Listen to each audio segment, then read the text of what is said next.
Sounding great, man. Sounding great in 2023. Sounding great throughout. Looking great. Happy to have you in the studio as always, my hero. How are you, man? We're back together again. We're back together again.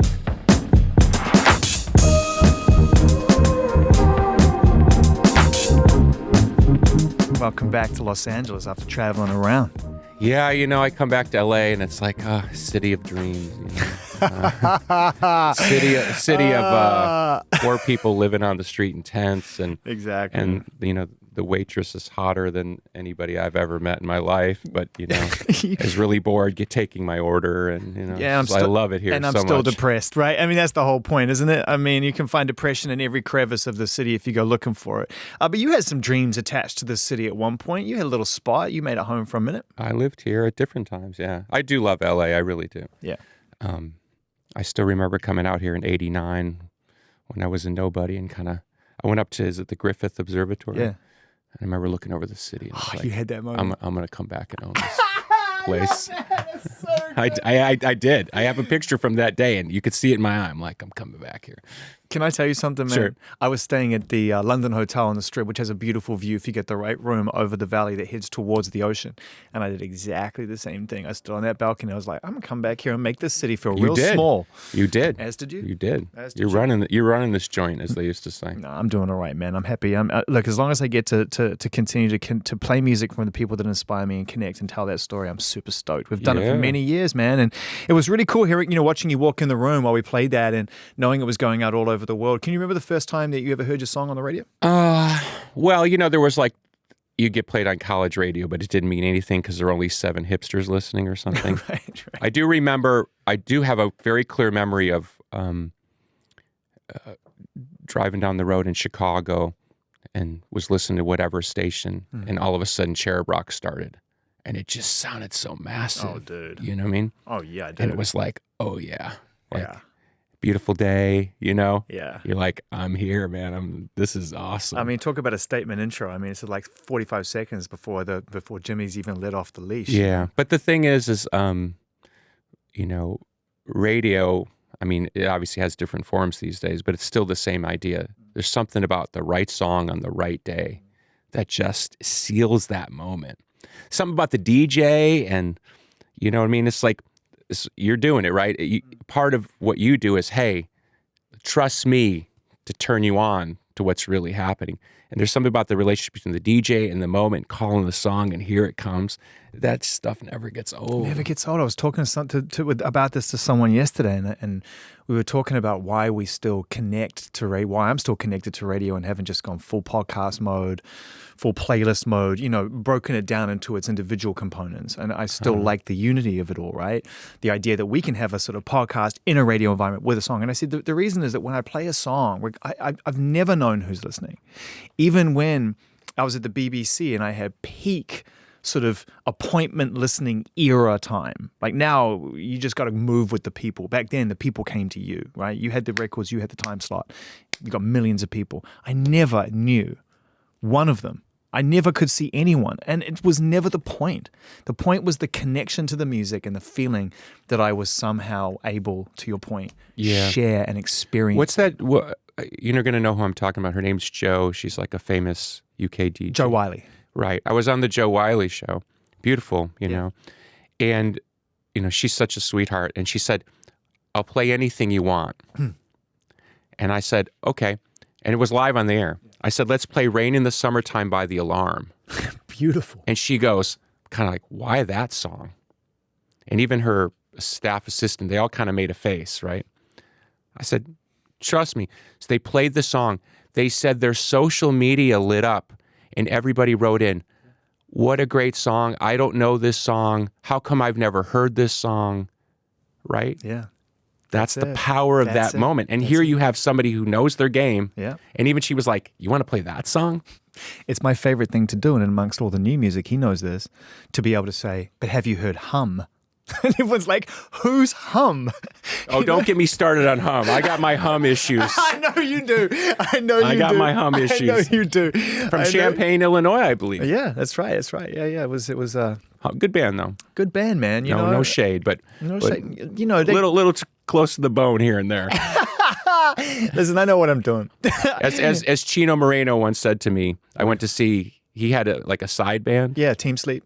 Right. So I went to see Team Sleep.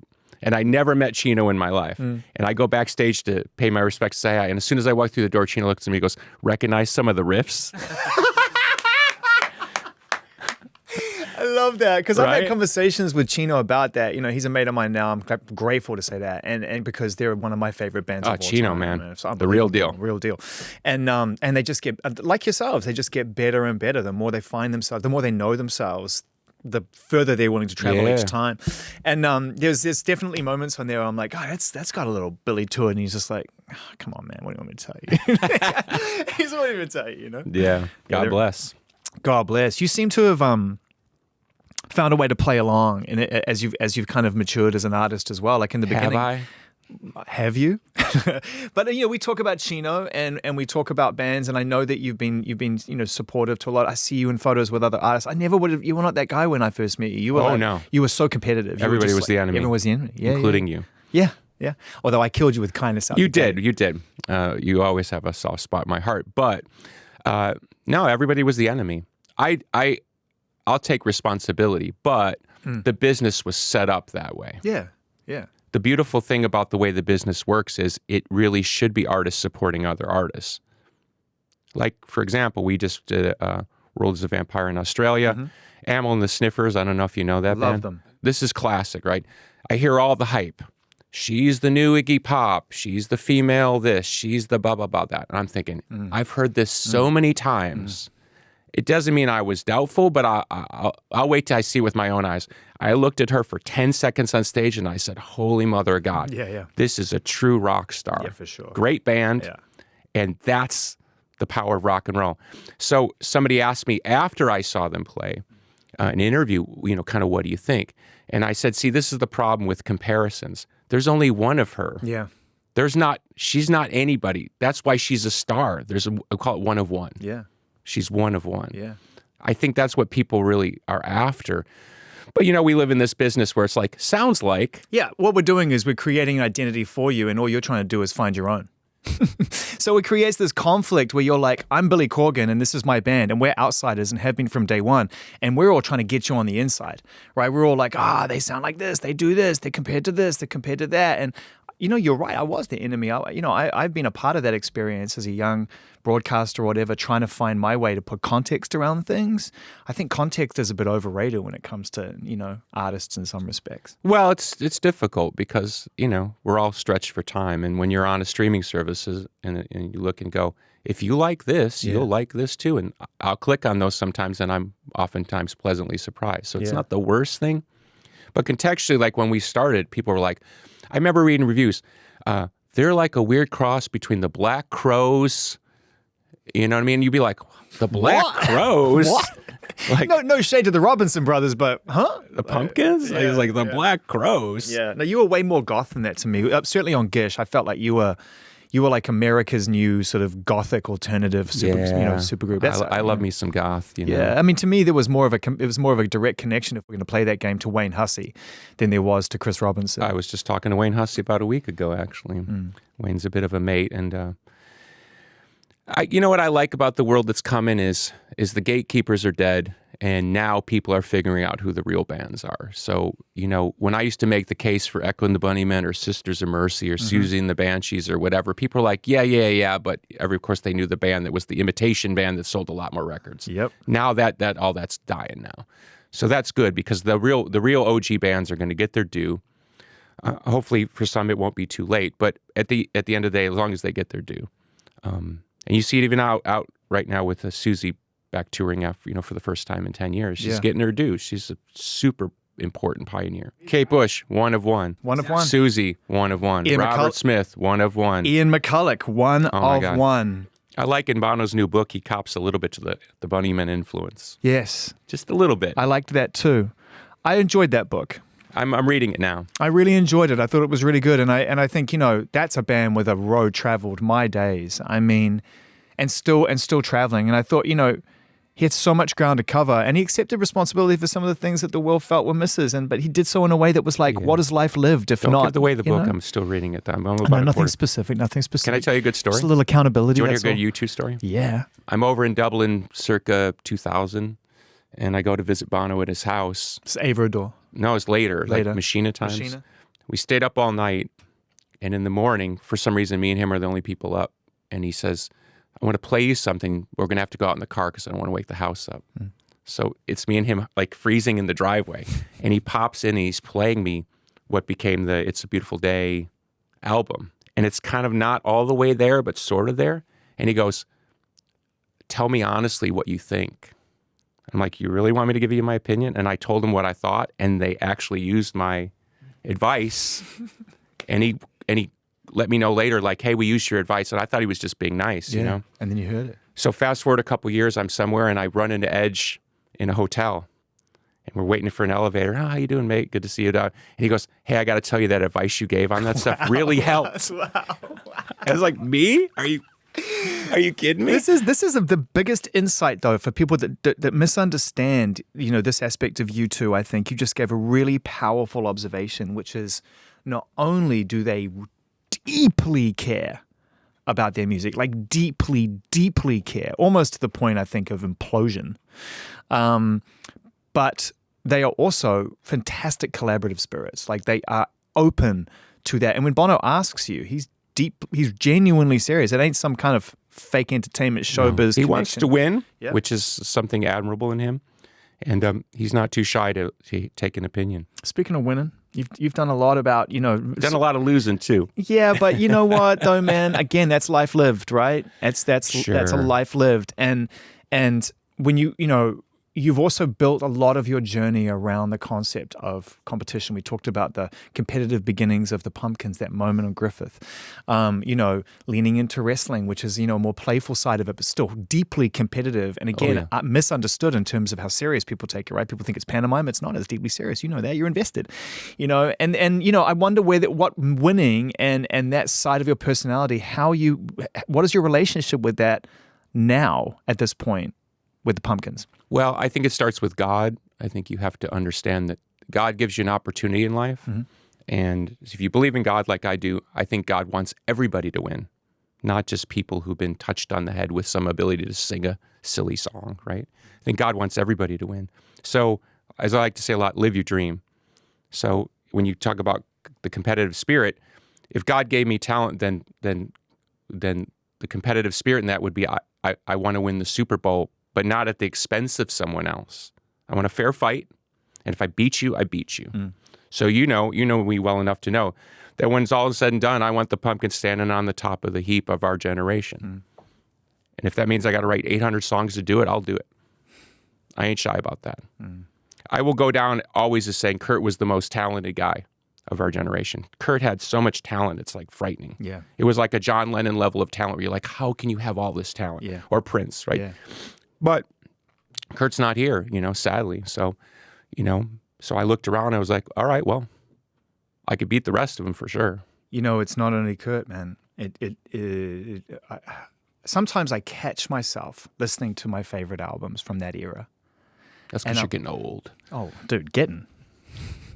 A little gray in the beard. I'm embracing it, bro. I love it. I'm into it. I'm very happy where I stand. And I think that's important as you mature that you can find a way to let go of those sort of old kind of like sort of just tense, competitive things and it's like find a way to compete in the right way. But getting back to my point, like I'll be like, oh my gosh, he's not here. She's not here. He's not crazy, here. Right? He's not here. I mean, I think about someone like you and Eddie and the Chili Peppers and some of the people who are still here. And I just feel like, wow, I mean, it shouldn't have ended like that. It shouldn't it shouldn't have been just a few of you left standing. Well, Gen X is definitely a lost generation, and now we're creating a new lost generation with forcing kids in all sorts of weirdnesses. But it is what it is. Gen X was the lost generation because our parents were too busy doing cocaine or yoga and we were in the basement watching Gilligan's Island with nobody. I mean, the amount of crazy stuff we did because there was nobody there to tell us no. I get it because I'm Gen X, and so love my folks, But at the end of the day, my imagination became my guide for quite a formative part of my life. Yeah. I still remain hopeful that Gen X has a second act. I think somebody said the other day, and I don't know if it's true, like Gen X might be the only generation ever to not have a president. Can you elaborate on that? I think the idea is that no one who is Gen X it will actually become president. Wow, that's true. So now that might change. Yeah. So when I'm president someday, it's kind of frightening to think of. Actually, you probably got a better chance of being president than me. But I don't know, Billy. I don't know. they'll change the laws, since you're not from here, you have to start with wherever you're from. Local governance in Chicago, you know what I mean? Oh my Figure it God! out. Don't even get me started on that. I think Illinois is up there with California with people fleeing the state. Chicago's obviously a big part. It's a shame because I was born in Chicago. Yeah. And look, we're here in Los Angeles. Los Angeles is struggling with its own issues with trying to assimilate, let's call it the new America. And I'm all for it. Like, let's build a great new America. But we're in that weird period that, England went through it. Australia's had its struggles. New Zealand. Every country has that moment where you got to, whether you got to forgive the sins of the past. Yeah. Anyway, we don't need to go down all those rabbit holes. No, but where do you want to go? It's a good question, and I think that's what I've been saying to people as well. It's just like we're in deep struggle right now, but it's how we come out of it, and what kind of self awareness do we have really? I think I'm all for it if at the end of the day everybody gets an equal seat at the table. That's my easily stated position. Like everybody deserves a seat at the table. Like I said, if you're a godly person, you believe everybody has a divine right. So, and then your job as a person is to figure out how you can contribute. Is that would you consider that a form of libertarianism? Is that basically what you're kind of referring to? It doesn't feel like Roman Catholicism, that's for sure. It's probably more pagan, honestly. I'm more of a pagan. I was raised Roman Catholic, but I'm more of a pagan. That's true. Because we spoke about that on one of our virtual conversations during quarantine, and you made a playlist, and there were some songs in there that reflected that passion that you have, that deep folk music and that era of music that actually weaves its way into this new album to some degree as well. There's a lot of scales and a lot of musicianship and instrumentation in here, which I think somehow modernizes almost a sort of Baroque level of influence. I was listening to a lot of Bach. I did some crazy thing where I found the complete Bach, which is like 800 hours of Bach. Make it sound like and Eva. No, I'm just saying for months I literally listened to Bach, like Bach you didn't know existed, like deep dive Bach. Were there moments when you were deep in Bach world where you were like, man, I'm really putting myself through it? Like, it wasn't enjoyable anymore. It was more just a challenge? Well, there's a lot of that stuff that was written quickly and it was more performative. Like he had to write a cantata for a church thing. So he was like, hey, you sing this song with this weird piano part. And you're like, what song is this? Yeah. And then there's other stuff that like hits you sideways and you're like, oh my God. And then it's the opposite. You realize he wrote this music on the fly. And it's this insane piece of music that's such a high level of musicianship. So somehow that gets in my bones. It's cool that you get to be able to go and allow yourself the space to be able to immerse yourself in the complete Bach. As we've discovered at Apple, and this isn't a promo, this is genuinely a fact, we found that navigating through classical music in particular was a complete and utter nightmare because what act differentiates another and where do you even begin? So you should subscribe to Apple Music Classical, my friend. I've heard about it, and it's really good. In fact, friends have highly recommended it. So I'm here to endorse. I haven't tried it yet, but I've heard the endorsement. It's incredible, yeah. What role does modern music play in your life? Very little. Yeah. Why is that, do you think? I have a theory, which is it's easy to get grumpy if you listen to modern music and you go, I don't get it. It's not speaking to me. Yeah. But I kind of come around to this other side, which is kids and 20-somethings making music. They're making music that's reflective of the world they're looking at. Well, if the world is insane and vapid and cruel and hollow and not very nice, well, that's how they end up making music that sounds like that. Do they feel that, or are they reflecting their environment? I'm not. You don't have to answer that, but well, no. I think it's both. I think there's connective tissue between the two, and I think sometimes the chicken and the egg, it can reverse roles. Yeah, and I'm not looking. I'm 56 years old with 2 little kids. I'm more likely to hear SpongeBob's, For now. nighttime cruise, than I am the latest jam from Polly and the Polytones. Well, no, because I'm telling you, because what's interesting is like, we're going to dive into, I want to make sure because you... This is where you play me a new song, put me on the spot. Yeah, but it's okay. I'm going to put me on the spot because you're going to tell me honestly what you think. But I want to make sure, because then we're going to come back and we're going to deep dive into body of work, and I want to ensure I'm pronouncing it correct. How do you pronounce? ATUM. ATUM. So it's interesting, you know, people talk about an artist like Yeet and they get lost in some of the lyrics which are youthful and could be perceived as being ignorant. Definitely some of them are. But then, you know, they also forget that actually sonically and production-wise and feeling-wise, there's a lot of yearning to reflect the time going on. And you succinctly summed that up before, the idea of modern music reflecting the times. So what is this person really saying? So what I try to do is along with the people on the team, is listen to my kids who are 16 and 14. And rather than just like listen to the music they play, ask them why it moves them. And I think to your point, you know, it really is a combination of both. So I want to know what you think of that. I hear someone struggling with the disassociative world. I understand why people have ripped society apart, whether it's gender, the idea of like what is a marriage and all this stuff. All those things need to be examined hard. I have no problem with people ripping stuff apart. So what I hear is an artist struggling how to put those ripped apart pieces back together, because the human spirit at the end of the day wants to be standing on a black beach in New Zealand looking at the stars and saying, I'm whole, I'm complete, and I know what the hell I'm doing here. That seems very far away right now there, right? Okay, right. So for a lot of people, ain't no beach, ain't no stars, ain't no future. So, but they're still feeling all the human impulses. Who am I? Who's going to love me if I'm myself or whatever? I'm not saying that's this artist's journey, but that's what I hear. Yeah. I hear a bunch of broken pieces. So what you hear is what on the surface sounds like an abuse of technology, right? Like the auto-tune ain't working right. The loops are actually out of time. But I don't think that's on purpose as in a, hey, let's be clever and do this. That's a, this is making me feel something that's fresh. Yeah. And it feels like right now. And I think that for a lot of people right now, that's their experience, particularly of the world that we're in. It's just, I look out my window and I see the same McDonald's and I see the same Geico advertisement, but it don't feel the same anymore. But I don't know what that means. Like, where's that go? And everybody can paint a nice picture where it's going to go, but we all know it's probably not going to get there and it ain't going to look like everybody's talking about. The Gen X version was, hey, what you told us marriage is, we know that ain't working. That ain't working. What you told us is the 9-to-5 job, that ain't going to work. And by the way, you didn't even choose to parent us. Yeah. So we don't even know what to do. Going back to somebody like Kurt Cobain, highly intelligent person. Why do his lyrics sound like onomatopoeia child rhymes? Because in my estimation, he was searching for that dissociative feeling. The Ritalin generation of like the ADD, like, why are you making me sit in this classroom all day? Come on over and do the twist. Right? I mean, yeah, because we all grew up listening to Chubby Checker. Yeah. Hey, man, just do the twist. Everything's going to be all right. Yeah.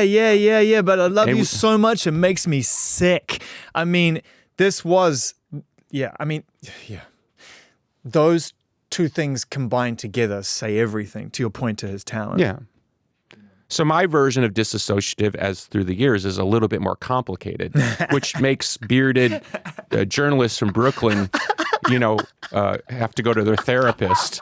You know what I mean? Because my version of putting the pieces back together, they don't like. I do. Because it doesn't end. My version doesn't end with a cool T-shirt and the right mustache. My version ends with something that's more akin to a traditional value, but not because I think the traditional values are best.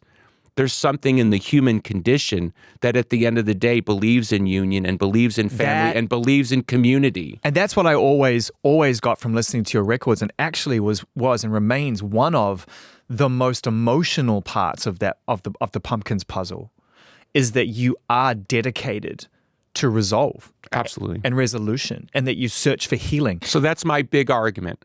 Tear it apart, break it into a million pieces because it deserves to be broken, but tell me how you're going to put it back together. Breaking stuff apart is the easiest thing in the world to do. That's easy. Show me what it looks like when you put it back together, because then we can work on that together. The tearing apart, it's like, here's a sledgehammer. Okay. You know, it really strikes me at this point, having followed your journey as a fan of your music and talked to you intermittently over the course of the last nearly 30 years. Crazy. Crazy, right? We're still here. God bless. that there were moments in time when the trail for us went cold. You disappeared. I didn't talk to you for probably 7 or 8 years, where I wasn't sure we'd get you back at all. I wasn't sure I was coming back. Let alone like this, where I feel that you are dedicated to the idea of repair. And that's what this album in a lot of ways is searching for as well, this idea of answers, maybe not on this earth, but some connection. That period where you and I didn't talk for a time and I was lost, actually a lot of those years I was lost in LA. Yeah.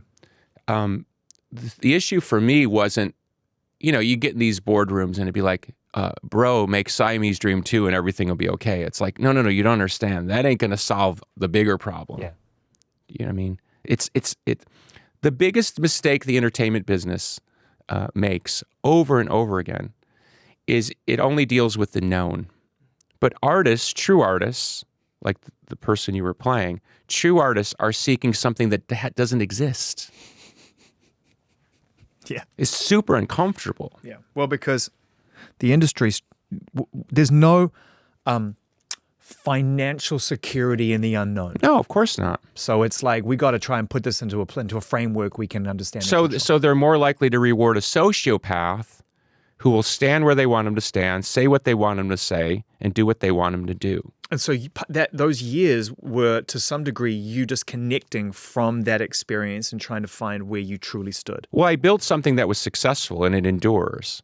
If you want to go 91 to whatever, you can pick those albums. Yeah. Once you hit the fallow ground, okay, it's not, you got to go back to the bottom, but you're not that same person anymore. I'm not the kid living in a rehearsal space in St. Petersburg, Florida in 85. Sorry. Yeah. You know what I mean? I got a nice house. Yeah. So those days that you and I weren't talking, I'm staring out a window and going, do I even care? Because by the way, no one cares about me. Nobody was calling me up. You know what I mean? It wasn't like the biggest names in the business were like, bro, where are you? Come back. We miss you. In fact, a lot of my generational brethren and sistren didn't care if I came back because that was one more person off the chessboard that they didn't have to beat or compete with. Yeah. When Kurt died, I cried because I lost my greatest opponent. I want to beat the best. I don't want to win the championship because it's just me and a bunch of jabronis, to use a wrestling term. It's like, what is Michael Jordan, arguably the greatest sports competitor I'll ever see in my lifetime, right? I mean, you want to talk about an alpha. That guy wanted to win like the valet tip, you know what I mean? It's my favorite part of The Last Dance, and it happens 2 or 3 times every single episode where they'll put another example of, did you overstep the line with your competitive streak here? And he gives a variation of the exact same response, which is like, if you want to be the best, this is what you got to do, and just deal with it or don't, and I don't apologize for it. And it's a variation one after the other of that. And it's incredible. At the end of it, I watched it all the way. I watched 10 hours of it on a plane the other day, nonstop. 5th time I've seen it, best time I've seen it. And by the end of it, I was like, I got to stop asking him that question. He's going to give the same answer every time. If you want to be the best and compete against the best and win and actually win something, and your value system is based on God, tell me the right way to do this, right? The music business ain't going to give you any answers, right?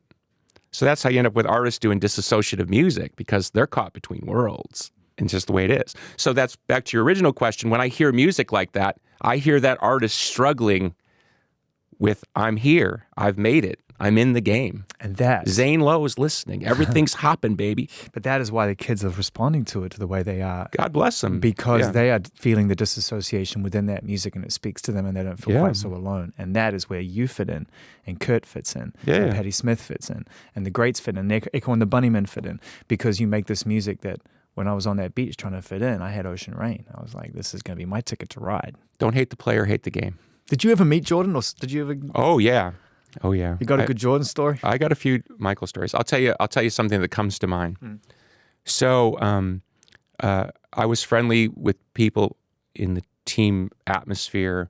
I was friends with the assistant trainer, who I'm still friends with to this day.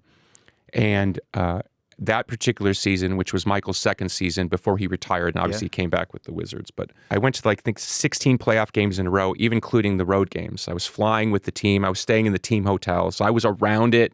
I was going to dinner with players. I mean, I was deep in it. I was getting the analysis on, this guy, we know this guy can't hit the jump shot. I mean, I was in it. Basically, not that season, but the season before. So they win the championship in Chicago. I get invited in the locker room. It's just family, team, and me. And, a couple journalists. Yeah. It's crazy like you see on TV. Champagne, everybody, just they're all, we did it. It's a big moment, right? You won a championship. So after about 30 minutes of that, I'm like, okay, it's a bit intense. It's not my party either, but I'm happy to be there. I got a picture of me holding a trophy, the whole thing, right? It's all good, man. Life is good. Young Billy Corgan's all good with being in the Bulls locker room. So at some point, like you do at a party, I was like, okay, I need a break. So I went to, like, the weight room just to catch a breath. I'm in there by myself. Okay.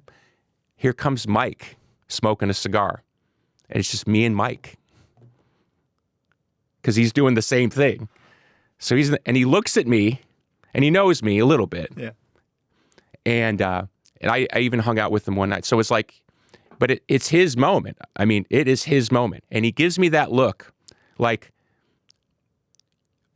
I'm cool with you being here with me, but let me have my space. Like, just that look like, we cool? And I was like, we cool. So it's just me and Mike for like a minute. Nothing said. Just hanging out. And he's just, you can see him processing whatever's just happened. He allowed me to share that moment with him.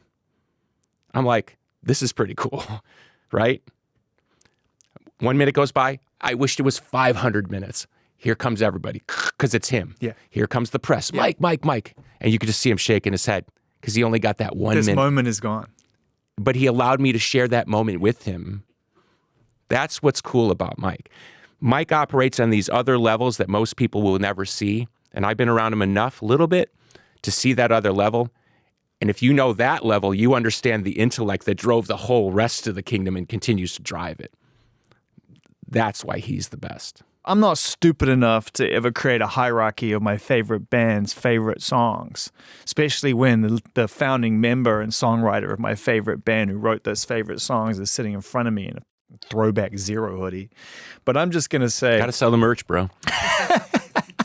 I always wanted one. I'm glad you put it back on sale. It's got a hoodie, so you got the full. You got the full modern day Billy vibe. But that one is a special one for me.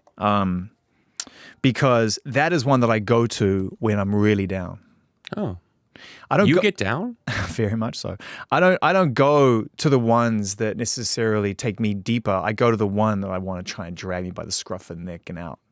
Yeah. And I feel like that's such an achievement, Muzzle, because you created a song that is so overwhelmingly optimistic and like, I'm going to climb that mountain. When I get the top, I'm going to raise my arms up and I'm going to reach as high as I can for something I can't see. And you pulled it off. Yeah. You pulled it off. It's really hard. Yeah, but then that guy got lost. You see what I mean? So I think about like what happened afterwards. But you gave it to us. Good, but I'm saying is in the aggregate journey. Yeah.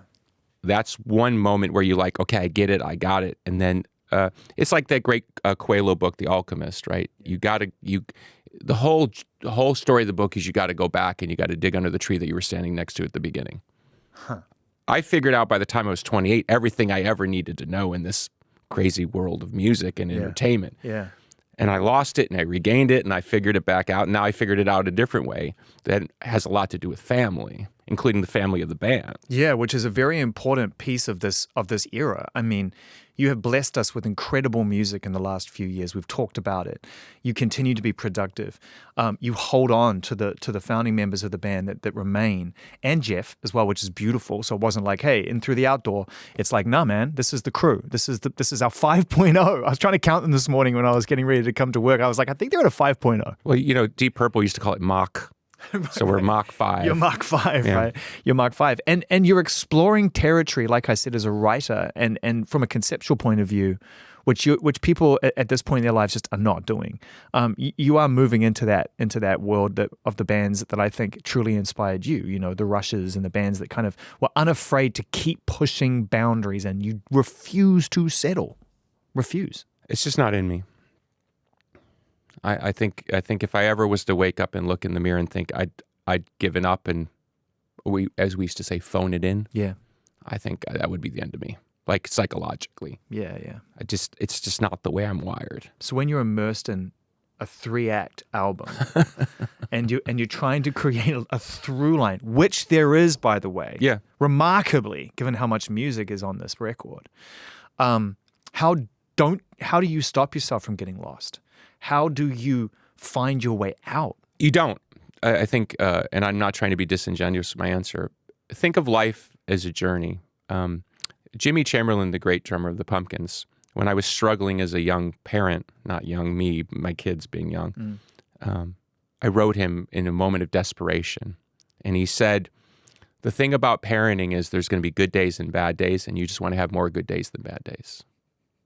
Beautiful advice, right? Yeah, my friend gave it to me a slightly different way. He said to me, there are 2 types of dads in the world. There's good dads and dick dads. Just try not to be a dick dad as much as possible. So when you ask about making an album over 2 years of 33 songs, there's a lot of bad days. Yeah. You're like, no one's going to care. Even if this is great, you're going to get the bad review from the guy in Brooklyn. You know, they're still going to have a go at you for something you said 17 years ago. When you were joking, by the way, because we live in this stupid world, you gotta believe in something deeper. And I love that you mentioned Rush, for example. The message Jimmy and I got from bands like Rush and Yes or whatever was that there's an aspirational aspect to music that has no commercial value. Yeah. Like why? Somebody like Kubrick, who is capable of making, very successful Hollywood movies, why did he import like palm trees from Vietnam to LA so it looked right when no one would even have known the difference? Yeah. Like, what is that? Yeah. It's a certain kind of affirmational faith that if I do things a certain way, it all kind of work out. Do you know who I think has that from roughly your generation is Tom. I think Tom York gets it. I think he Can I jump in? yeah. And I want to praise him here. When Radiohead made the shift from like, hey, they sounded like every other UK alternative band with their song, and we had very little respect for what they were doing because we just saw them as another band doing NME band. NME band. And even he had the kind of like the pompadour hair there and the whole thing. When he made his pivot, wisely so, with his band to what they became, which is the great band, I found myself thinking, he figured something out before you, which is it's better to be this than the other thing. And at that moment, when they started doing it, which was like 97? 97, OK Computer, and then they went swift into Kid A, and it was like, where are you now? And what was interesting about that, and I'm now speaking about myself, was I found myself flat-footed because I didn't see that coming. Because I was so disconnected from what was happening because I'm on all these mega tours. Yeah. You're in the top of the. But by the way, you're riding the biggest wave of all at that point. Oh yeah. So credit, because really, Radiohead figured out the world that was coming pretty much before every band on the planet, and they reaped the reward of that and did a lot of great work in essence anticipating this disassociative world. I was at a music conference once, and I didn't mean it pejoratively. I called Radiohead laptop rock, and the crowd gasped because it was that moment where you weren't allowed to criticize Radiohead, Right. and I wasn't criticizing No. it. I was saying as people made the shift towards listening to music off their laptops and watching their email and whatever social media, Yeah. music takes on a different role, more Eno-esque. Yeah. Which is, music for airports and music for the world that we're living in. Yeah. I was making music for a world that was basically dead and dying, but I was the last to get the memo. So I really credit them with figuring that out. And I'm not saying I wanted to make laptop rock, but there's something pretty cool about figuring out that music was going to be more environmental and less standing on the beach with a cassette deck. I think where we find you today with this album and wherever the future takes you and this tour, where you're getting to bring all your passions together and do something that no one's done before, which is like, hey, you know all that standing around time in between bands? Let's fight.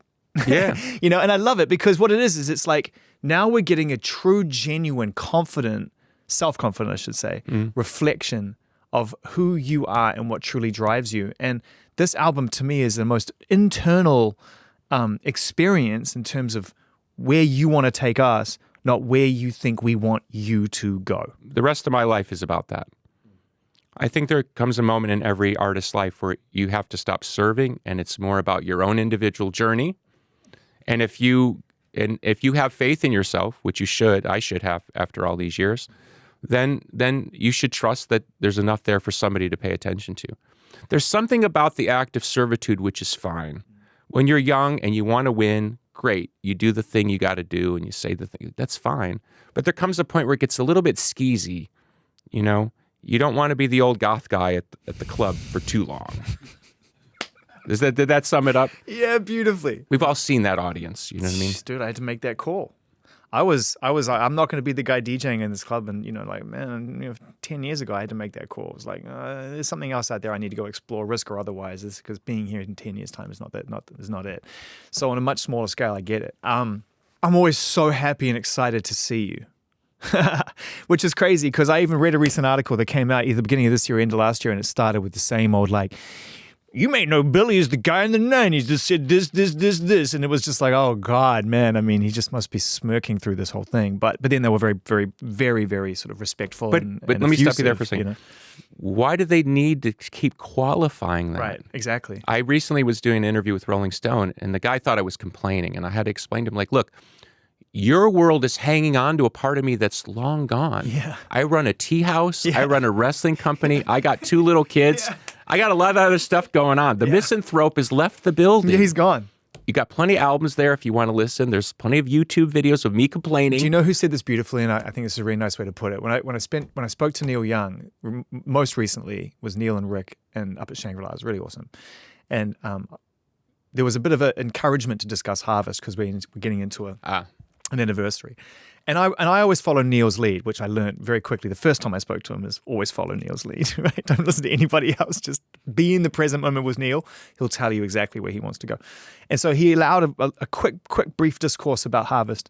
And then he did that beautiful thing where he went, man, that guy's still around, He's still around. He's back there. Listen to that album, rocking back and forth, proud of what he made, loving it, feeling that way about that record. There's been thousands of guys since then. This is the latest one sitting here right in front of you. We should talk about him. But all those other thousands of guys, they're still around. They're having a great time. And it was just, all of a sudden, I just saw life in pages as opposed to this one constant desire to write a new page. It's like, it's okay. It is the book. It is the book that Joe talked about. It's the book. Yeah, I'm struggling with a good way to respond because I know exactly what you mean. I think it's like, are you who you think you are? Are you who you want to be? Are you who mommy wanted you to be? Are you all of the above, right? The thing about being in public life is it changes you. It does something to your DNA. Put it this way. If you stood on stage in front of 30,000, 50,000, 100,000 people, it changes your dopamine. A friend of mine told me the other day that he'd done so much ecstasy that he had no more serotonin left. Okay? My response to life's critical stress is a little bit different because I faced down 50,000 people giving me a middle finger, and I encourage them to do so. It fries something out in your brain, but in its wake, it leaves another thing. So the Neil Young that made Harvest isn't the Neil Young making the album today. But yeah, that guy's in there, but it's not the same. So it's not asking the public to understand. It's just the way it is. It's what he was saying. He was saying, this is just how it is. I don't feel any kind of way about it.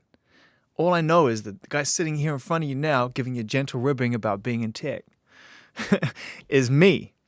And you should enjoy that, me, because I'm here and I'm present, you know? Yeah, I tell fans sometimes, fans that I talk to, I have a private account on Instagram, so I talk to fans regularly, but they're trusted and verified, let's put it that way. There's about 50 or 70 of them I talk to. It's William the Conqueror, and it's his wrestling alternative.